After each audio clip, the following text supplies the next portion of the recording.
Makanya sekarang pun kalau penipu itu memang harus sopan, harus nangis, itu cara untuk karena sanatnya penipuan memang begitu, sanat awalnya memang begitu, pura-pura nangis terus pura-pura itu. Ada nggak bapak-bapak, saudara-saudara melihat dari beliau yang beda, ciri khasnya?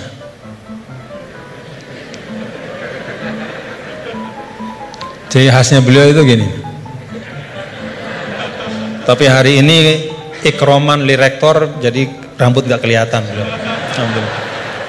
Jadi saya lagi mikir-mikir ini naruh topi begini tuh ada sanatnya nggak beliau? Kita mau tahu dari beliau ya. Apa yang beliau sampaikan itu menegaskan ungkapan wa'tul buyuta min abwabiha. Masuklah ke rumah melalui pintunya. Kalau kita ingin belajar Al-Quran itu ada jalannya, ada pintunya. Tadi beliau sudah sampaikan, ada tafsir Al-Quran bil Quran, ada riwayat, kumpulan riwayat ya. Bahkan Al-Quran juga menegaskan sebagian satu sama lain itu saling memperkuat, saling membantu. Jadi kalau kita misalnya bertanya-tanya, wa man a'rada an dzikri fa inna lahu ma'isyatan dhanka wa nahsyuruhu yaumal qiyamati a'ma. Kata zikri itu maksudnya apa gitu? Karena kata zikr itu kan dalam Al-Quran luas ya. Apakah zikr itu adalah zikrullah, subhanallah, alhamdulillah, wa la ilaha illallah, sehingga ayat itu artinya siapa saja yang berpaling dari mengingat Allah maka hidupnya akan menjadi sempit, akan sumpek, akan resah. Atau zikri di situ maknanya adalah Al-Quran ya. Sehingga artinya adalah barang siapa yang memalingkan dirinya dari pesan-pesan Al-Quran maka hidupnya akan disorientasi. Bagaimana kita mengambil pilihan di antara dua makna? Nah kita lihat. Qala rabbi lima hasyaratini amma wa qad kuntu basira qala kadzalika atatka ayatuna fanasitaha wa kadzalika al-yauma tunsa. Lalu orang itu mengatakan di akhirat, ya Allah, bagaimana mungkin kok saya dibangkitkan dalam keadaan buta padahal di dunia saya melihat. Kemudian Allah mengatakan qala kadzalika, itu balasan yang setimpal, atatka ayatuna fanasitaha. Telah datang kepadamu ayat-ayat kami lalu kau lupakan. Nah, dari ayat ini maka ulama menafsirkan kata zikri, oh yang dimaksudkan dengan zikri itu adalah ayatuna, yaitu Al-Quran. Nah ini yang disebut dengan Al-Quran yufassiru ba'duhu ba'duhu, dia saling menafsirkan. Baik itu penafsirannya datang segera setelahnya ataupun di ayat-ayat yang lain seperti yang Al-Mukarram Kiai Haji Bahauddin sampaikan. Ada yang di bagian yang lain, baik itu secara nas, secara sharih ataupun secara dilalah, secara tunjukkan isyarat. Ketika misalnya Nabi Adam alaihissalam, Allah Ta'ala sampaikan apa? Fatalaqa Adam min rabbih kalimat. Allah Ta'ala memberikan Adam menerima dari Tuhannya kalimat. Fataba alaih. Dengan sebab kalimat yang dia ucapkan itu Allah ampuni dosanya, kekeliruannya. Apa kalimat itu? Oh ada di ayat yang lain. Rabbana zalamna anfusana wa illam taghfir lana wa tarhamna lanakunanna minal khasirin. Itu pintu memahami Al-Quran. Tadi Gus Bah bilang sampaikan ada pintunya. Baik itu pintunya adalah riwayat-riwayat dari Al-Quran, dari hadis juga beliau sampaikan tadi. Al-Quran nggak dibiarkan sendiri oleh Rasul, tapi didatangkan hadis untuk menyempurnakan. Bahkan ketika dulu ada orang ya, yang mengatakan ini bukan zaman sekarang, zaman dulu sekali. Ba'das sahabah, zaman tabi'it tabi'in. Saya lupa, mungkin Gus Bah yang ingat riwayatnya secara persis. Ada yang datang kalau tidak salah kepada Al-A'mash, seorang imam besar namanya Al-A'mash. Lalu orang itu mengatakan, ya imam, kenapa kita capek-capek Anda ajak kami untuk baca hadis? Kenapa Anda ajak kami untuk mendiskusikan hadis panjang-panjang? Bukankah sudah ada Al-Quran di tengah-tengah kita? Ngapain lagi? Apa kata Amash? Ya ahmaq. Pak, atajidu, apakah kamu temukan dalam Al-Quran itu ada sholat 5 waktu secara terperinci? Gak ada. Nabilah yang menegakkan amanah untuk menjelaskan sholat 5 waktu itu kayak apa, banyak rakaatnya seperti apa, waktunya gimana, kaifiyatnya seperti apa. Bahkan sebelum sholatnya pun Nabi ajarkan isbagul wudhunya kayak apa. Bahkan tidak hanya yang wajib-wajib dalam wudhu, madmadah, istinsyaknya pun, kumur-kumurnya masukin air ke hidung, semua diajarkan sama Nabi. Maka Amash mengatakan dari sisi ini Al-Quran lebih butuh kepada hadis daripada hadis kepada Al-Quran. Dari sisi bahwa hadis itu menguraikan, menjelaskan dan menyempurnakan, menambahkan, melengkapi bahkan yang tidak ada di Al-Quran. Nah, itu pintu memahami Al-Quran. Karena itu tidak boleh dan tidak ada istilahnya namanya ahlul Quran dalam makna bahwa hanya mau Quran saja, nggak mau tahu apa kata hadis. Itu nggak ada istilah dalam Islam. Ilmu yang muktabar selalu Al-Quran bersama dengan hadis Rasulullah SAW. Lalu yang kedua pintunya apa? Ya asbabun nuzul. Tadi juga disinggung selintas oleh guru kita bahwa ada sebab-sebab dari turunnya Al-Quran, ayat-ayat Al-Quran. Yang kalau sebab ini nggak difahami, bisa saja ya dalam beberapa kasus orang salah faham. Dan itu kejadiannya bahkan sekali lagi bukan hari ini, bukan kemarin, tapi dulu pada masa orang-orangnya itu masih berhimpitan, berdempetan dengan Rasulullah SAW. Ada seorang sahabat didatangkan, kalau tidak salah pada masa Sayyidina Umar bin Al-Khattab radhiyallahu anhu. Lalu dia ditanya, kenapa kok kamu minum minuman keras gitu kan? Dia mengatakan, loh kan saya ini orang beriman, saya kan orang bertakwa. Kan di Al-Quran tuh ada, laisa 'alal ladzina amanu wa 'amilus solihati junahum fima ta'imu idza mattaqaw wa amanu ila akhir ayat. Enggak masalah kalau sudah beriman bertakwa makan minum apapun. Begitu. Kalau ini secara harfiah kita baca ayat itu. Lalu karena dia baca ayat itu saja, dia beranggapan, oh berarti makan minum udah bebas karena sudah beriman bertakwa. Nah saat itulah kemudian diluruskan bahwa ayat ini sabab nuzulnya adalah ketika ada sebagian sahabat yang datang kepada Rasulullah SAW dan bertanya, ya Rasulullah, ada teman-teman kita yang sudah meninggal, mereka syuhada pada saat perang-perang, mereka mati syahid, mereka meninggal sebelum turunnya ayat yang mengharamkan khamr. Bagaimana nasib mereka ya Rasulullah? Padahal mereka meninggal dalam keadaan masih minum khamr. Jadi meninggal ya masih minum karena memang belum turun pengharaman. Maka turunlah ayat ini menjelaskan. Oh, kalau memang orang nggak tahu, belum ada taklif kepada dia, nggak dosa. Nah, sebagian ulama kemudian menarik ayat ini juga ke masa sekarang. Ya.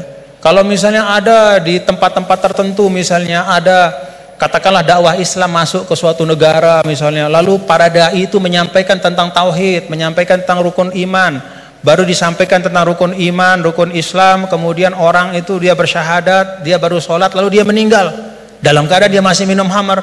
Pada saat belum dijelaskan oleh dai itu bahwa Islam mengharamkan khamr, bagaimana hukumnya dia gitu?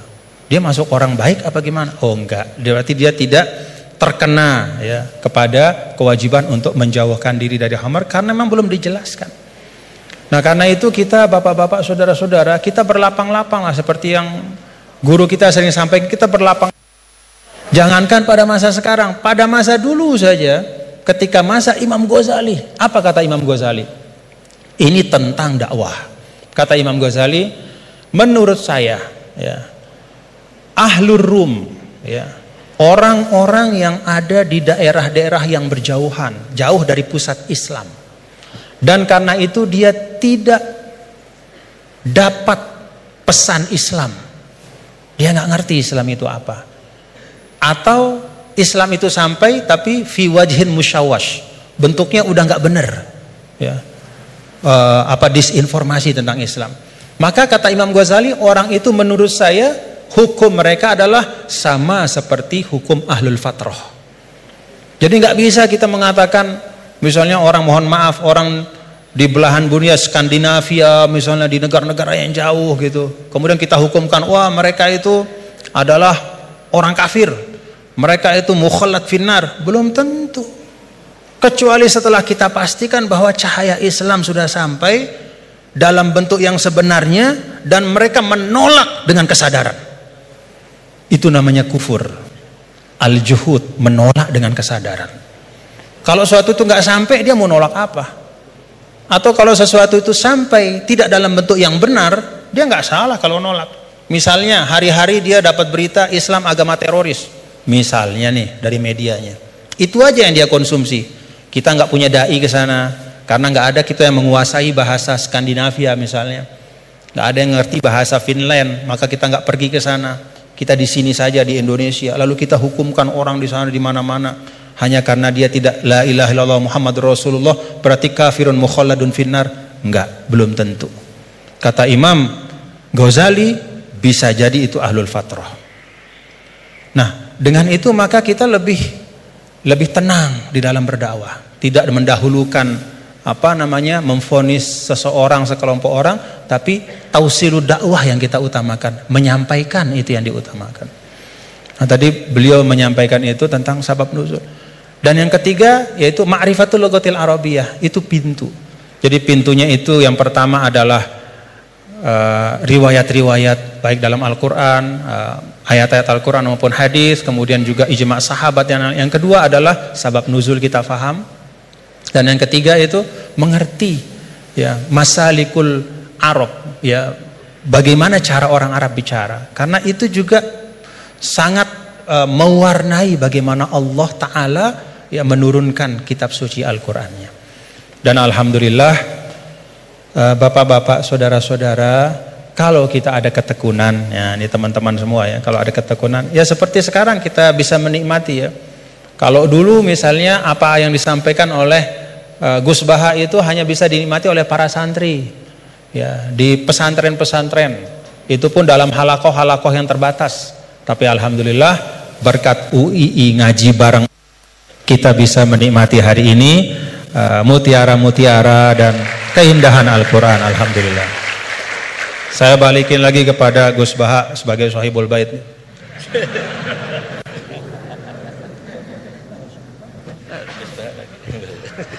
Bismillahirrahmanirrahim. Meneruskan konstruksi ayat ya. Misalnya begini, Anda jangan langsung menyalahkan Nabi Adam. Saya ini sering kampanye untuk membela Nabi Adam, karena banyak kiai yang cerita Nabi Adam itu salah melulu. Nanti kan kita di surga kan nggak perlu ngajukan kredit, nggak perlu punya istri cantik yang minta ke mall, karena kelebihannya bidadari itu cantik, tidak minta belanja. Sudah gitu di madu juga agak protes. Tapi kalau di dunia itu sudah minta belanja, di madu protes. Jadi tapi kenapa Nabi Adam akhirnya keluar dari surga dan kita menyalahkan hanya demi kepentingan supaya tadi punya istri cantik, tidak minta uang apa belanja dan boleh dipoligami mau maksudnya. Di konstruksi ayat itu tidak ditampakkan, tapi semua ahli tafsir tahu. Misalnya fadallahuma bihurur, setan menipu Adam dan Hawa dengan curang. Hurur itu nipu. Jadi kalau ngaji nipu itu mulai dulu itu ya gurunya setan itu. Jadi Nabi Adam itu di surga dengan penuh limpahan anugerah. Buah apa saja ada, makanan apa saja ada, enggak bayar. Tempat mewah leg juga enggak bayar. Kalau Anda di hotel leg sedikit aja bayarnya minta ampun. Akhirnya setan itu pura-pura nangis terseduh-seduh. Akhirnya Nabi Adam menghampiri. Kenapa kamu nangis? Saya ini iba sama kamu, kasihan. Nikmat yang begini nikmat, pada akhirnya Anda ini mati. Karena Anda manusia, pasti mati. Kasihan sudah senikmat ini kemudian Anda mati. Pura-pura nangis, jadi lama ya nangis, acting itu. Akhirnya Nabi Adam tanya, lalu solusinya gimana? Terus setan tinggal numpangi. Hal adulluka ala syajaratil khuldi wa mulkil la yafla. Kamu mau tak kasih vitamin, makan pohon khuldi, nanti kalau kamu makan itu terus abadi. Jadi terus setan, Nabi Adam mulai ragu ya, tapi Allah melarang saya makan pohon khuldi itu, syajaratul khuldi itu. Kamu tidak usah cari tafsirnya, itu anggur apa ketela apa duren, itu namanya orang kurang penggawean itu gak penting. Ketika Allah tidak menjelaskan detail itu berarti detailnya itu tidak penting. Kamu sok penting nyari itu apa itu. Allah saja tidak menjelaskan, kok kamu yang manusia mau menjelaskan. Akhirnya Nabi Adam tanya, apa betul Allah itu melarang saya makan itu?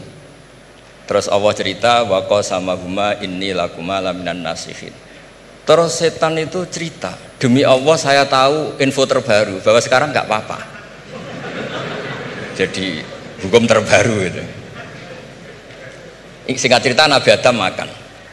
Ketika makan, berarti setan salah karena menipu Nabi Adam, Adam salah karena makan pohon khuldi tadi.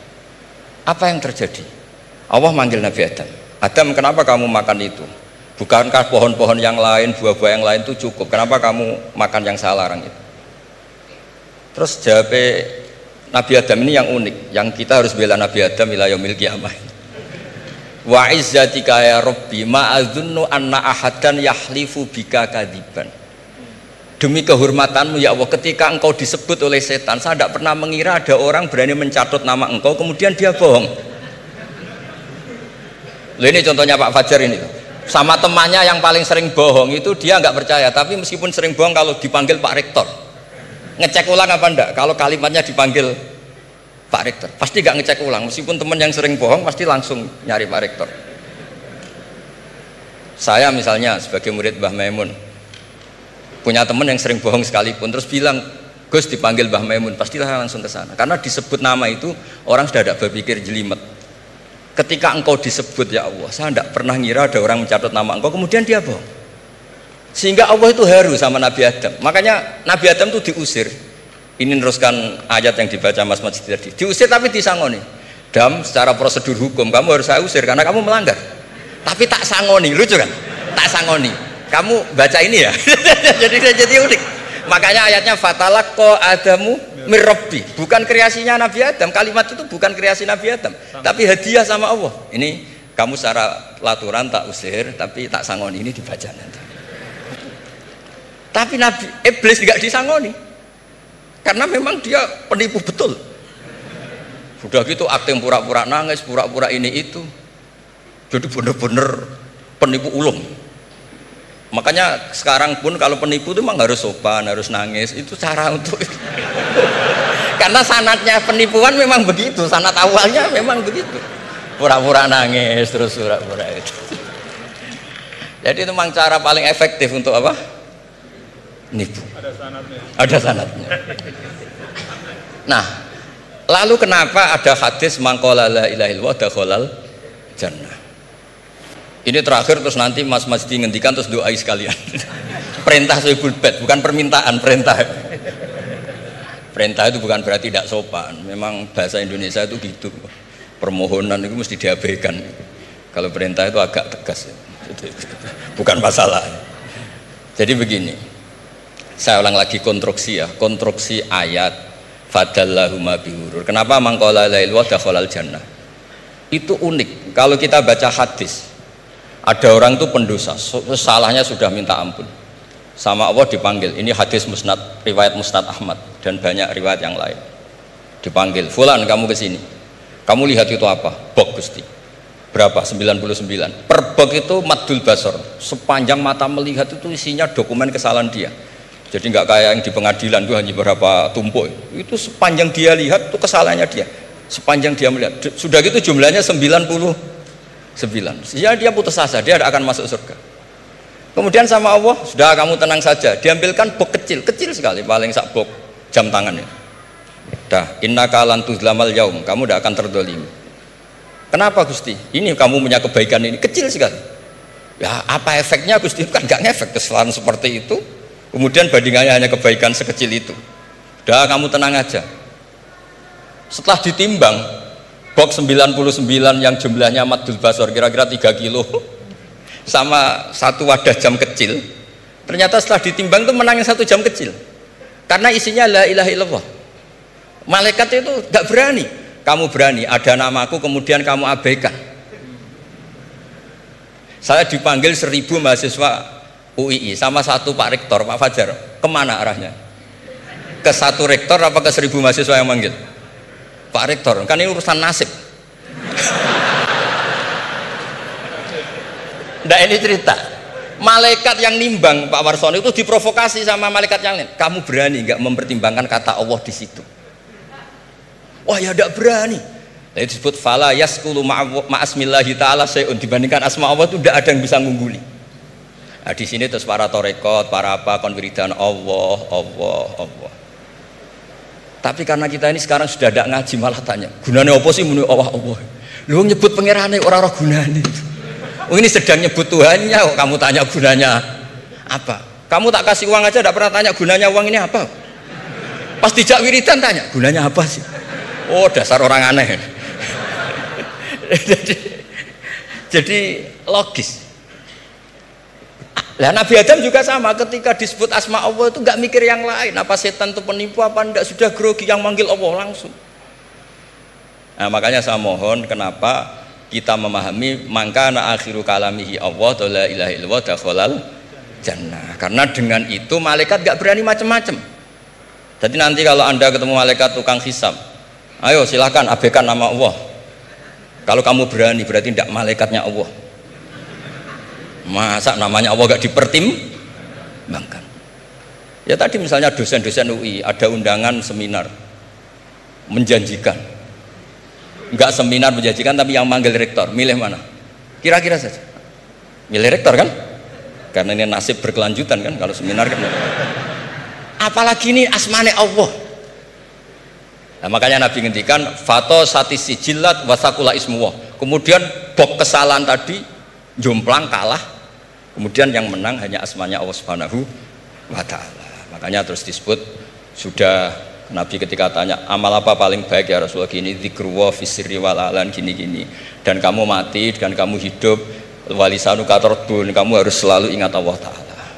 Lah dene saya sekarang itu sudah biasa ingat Allah terus disuruh ingat rektor, ya muka-muka itu tugas dari Allah juga. Saya tidak tahu apa benar apa tidak tahu. Tapi yang jelas saya tidak jenis orang yang apa ya, terus nganggep apa dunia penting betul, tapi yo penting lah gue sanggup mati. Tapi yang jelas supaya sampean ngerti madhab saya, karena ini ngaji dan saya punya niat baik, maka saya ungkapkan cara berpikir saya. Jadi sampean tidak usah kaget, mungkin namanya kan mengabaikan kesalahan, cara berpikir nggak gitu. Kita punya riwayat sahihah bahwa ketika malaikat mengabaikan semua kesalahan ini karena nggak berani memperbandingkan asmane Allah dengan yang lain. Makanya disebut di akhir hadis fala yaskulu ma'asmillahi ta'ala sayun. Ketika sudah nyebut Allah harus dianggap selesai. Enggak boleh habis nyebut Allah mau mati kredit, enggak boleh. BPKB di bank ini enggak boleh. Nanti akhir hayatnya bilang BPKB bukan Allah. Enggak, harus kata Allah itu mengunci.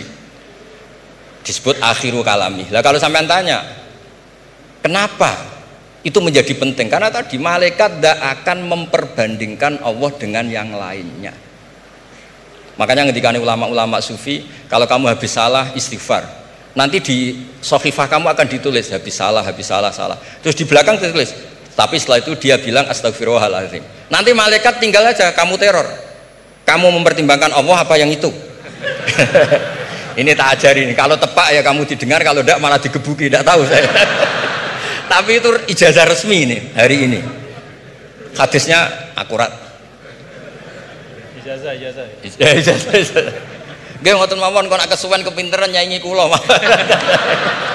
Assalamualaikum warahmatullahi wabarakatuh.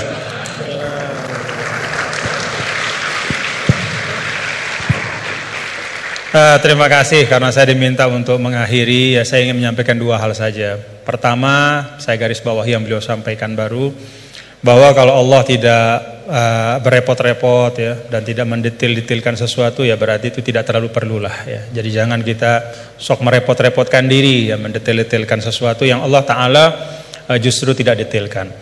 Nah artinya apa? Ya memang letakkan sesuatu pada tempatnya, dan itu menurut saya juga yang sering beliau sampaikan ya, bahwa dengan meletakkan sesuatu pada tempatnya itulah menjadi asas kebahagiaan ya. Jadi kalau kita tahu menempatkan sesuatu pada tempatnya, ya kita akan lapang-lapang saja ya menyikapi nikmat, musibah dan segala macam. Nah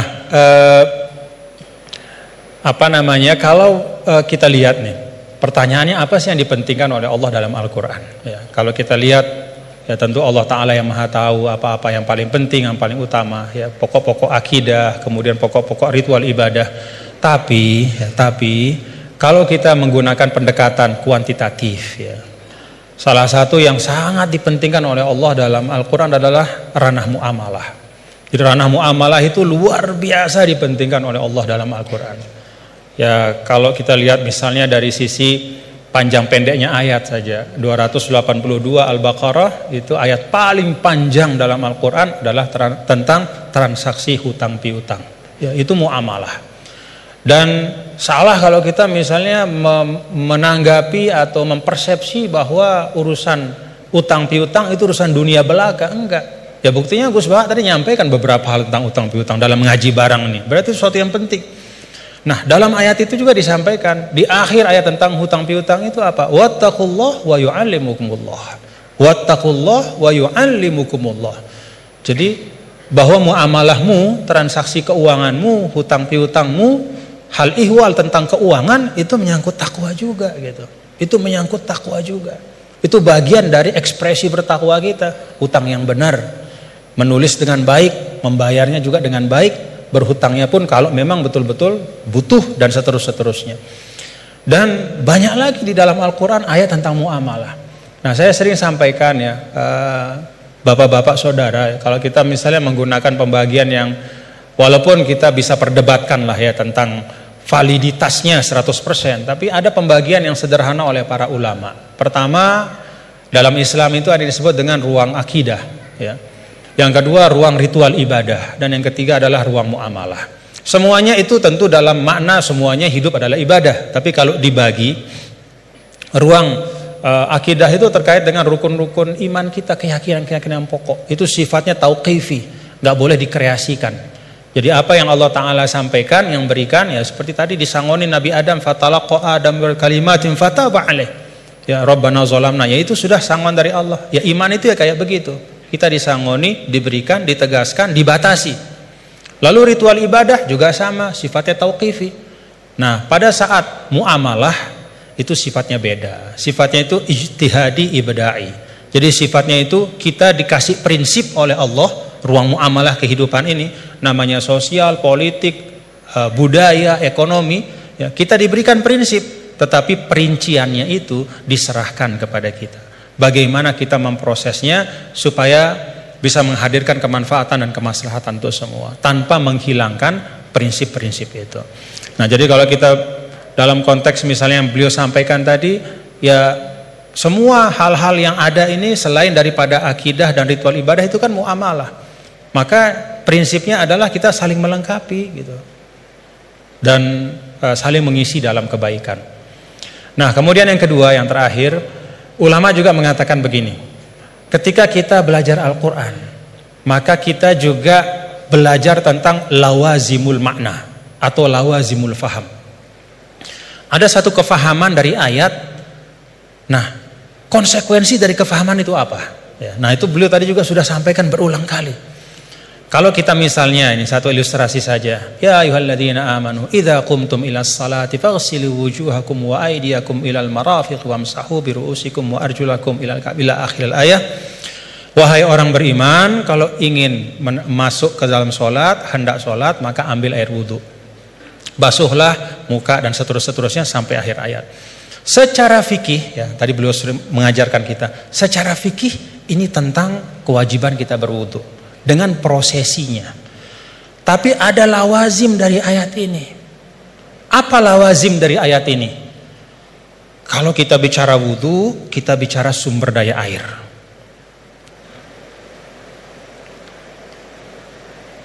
Kita bicara tentang wudu, kita bicara tentang ekosistem kehidupan. Gak ada wudu tanpa air. Kalau wudu tanpa air tayamum namanya. Gak ada wudu tanpa air. Maka apa arti lawazim dari ayat ini? Jaga sumber daya air itu. Kalau dalam konteks misalnya pasal 33 Undang-Undang Dasar 1945, apa kata sumber daya alam dan semua yang menyangkut hajat hidup orang banyak dikuasai oleh negara, itu juga bagian dari lawazim makna ayat ini. Dalam arti apa? Negara, kita semua secara kolektif, ayo kita jaga sumber daya air, tidak boleh dimiliki hanya oleh sekelompok kecil saja sehingga orang kesulitan untuk memanfaatkannya. Dan pada ujungnya jangan-jangan nanti bisa orang kesulitan untuk menegakkan sholat karena nggak bisa wudhu, karena sumber daya air itu dikooptasi oleh kelompok tertentu misalnya. Itu lawazimul ayat. Ketika Allah Ta'ala misalnya, ya ayyuhalladzina amanu idza nudiya lis-salati min yaumil jumu'ati fas'au ila dzikrillah wa dzarul bai'. Wahai orang-orang beriman, kalau udah waktunya Jumatan itu maka segera datang ke masjid, tinggalkan perdagangan. Apa lawazim dari ayat ini? Kata para ulama, lawazim dari ayat ini adalah ya bahwa Allah tidak akan bicara tentang perdagangan. Allah tidak berbicara tentang sesuatu yang penting ya, yang bisa mengalihkan ya, seseorang dari ibadah ya. Kan di sini diletakkan orang kalau terlalu cinta berdagang ya, maka dia nggak mau ninggalin bisnisnya untuk sholat gitu, karena time is money. Bagi dia 5 menit ketika sholat itu kalau udah transaksi entah berapa duit misalnya gitu. Nah, ada lawazim dari ayat ini kata para ulama bahwa ya perdagangan harus diisi oleh orang-orang gitu, yang tidak hanya memikirkan profit sementara di dunia, tapi dia juga memikirkan fungsi spiritual dari harta itu. Siapa itu? Ya orang beriman. Dengan kata lain ya orang Islam disuruh untuk aktif dalam berdagang. Karena ketika perdagangan itu diisi oleh orang-orang yang tidak punya pandangan lebih dari dunia, kalau kata orang Sasak enggaknya cuman dia pandang dunia saja, ya dia tidak akan mungkin bisa menunaikan pesan ayat ini. Jadi ayat ini bisa ditunaikan pesannya adalah oleh orang-orang yang ketika dia hidup di dunia beraktivitas di ekonomi ya, membangun kapital, membangun bisnis, tapi pada saat yang sama dia juga meletakkan itu semua menjadi bagian dari ibadahnya kepada Allah. Jadi ayatnya tentang ibadah sholat Jumat, tapi pesannya di sana adalah isi ruang bisnis itu, ikhtiarkan supaya ruang-ruang ekonomi itu terisi oleh orang-orang yang ngerti bahwa dunia ini adalah jalan untuk mencari kebahagiaan yang lebih hakiki, itu di sisi Allah Ta'ala. Jadi itu 2 hal yang mungkin saya ambil dari beliau tadi. Kita pentingkan apa yang memang penting, dan yang kedua kita pahami ayat itu tidak hanya dari sisi teksnya, tapi dari konsekuensi-konsekuensinya di dalam kehidupan kita. Terakhir bicara tentang sanad. Nah, saya ada satu hal, kalau saya pertama kali saya ketemu sama Gus Baha ya, melihat beliau ya, ada nggak bapak-bapak, saudara-saudara melihat dari beliau yang beda? Ciri khasnya.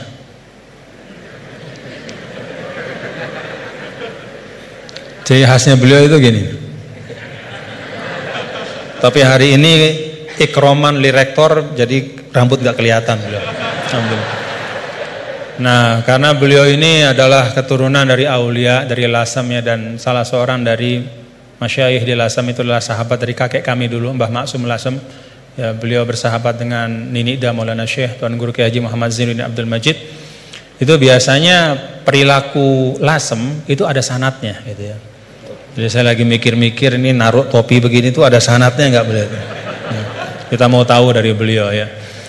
Ala kulli hal, bapak-bapak saudara, terima kasih Gus atas ilmu-ilmunya dan silaturahim kita pada pagi hari ini.